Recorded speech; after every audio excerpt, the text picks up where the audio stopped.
You were once held by someone who loved you more than anything in the world. You don't remember it. Not the face, not the voice, not even the room.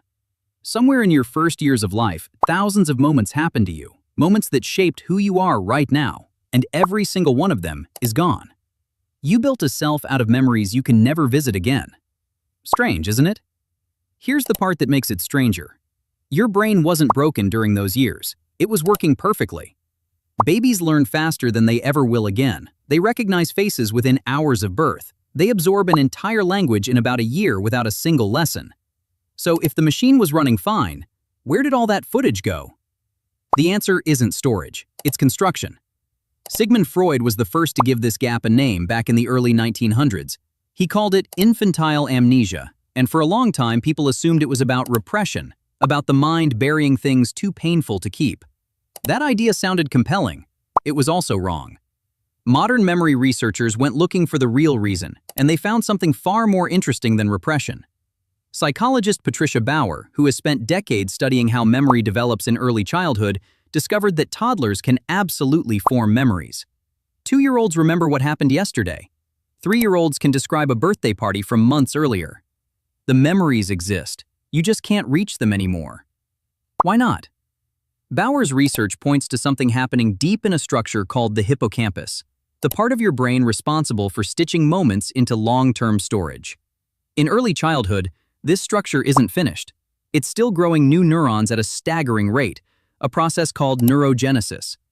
Every new neuron that gets added has to wire itself into the existing network. And here's the twist.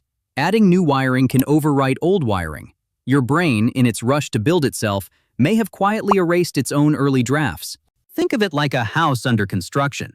The crew keeps knocking down walls to put in better ones. The blueprint improves every year, but nobody kept a photo of what the place looked like when it was half built. That's your brain between birth and age 3 or 4. Constant renovation, no photographs. There's another piece to this puzzle, and it comes from psychologist Peterson, who has spent years studying how children talk about their own memories. She found something that most people never think about.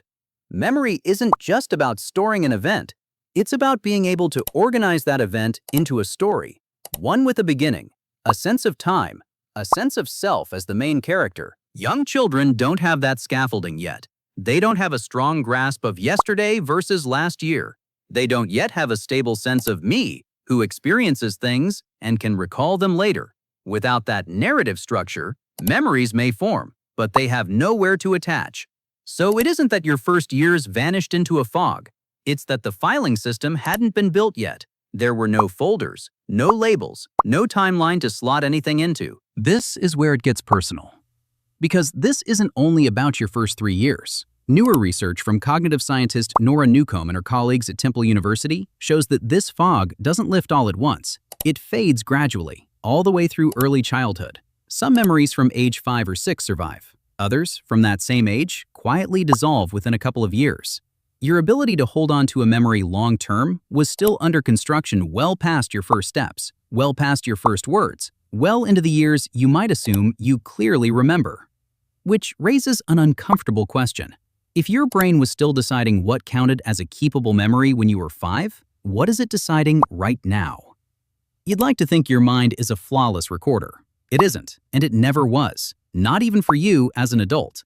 The same construction process that erased your toddler years, just slower now, just quieter, is still shaping what survives inside you and what gets rebuilt into something new every time you recall it. Neuroscientists have found that every time you retrieve a memory, you don't just replay it, you reconstruct it, and in doing so, you subtly alter it. The version you remember tomorrow will not be identical to the version you remember today.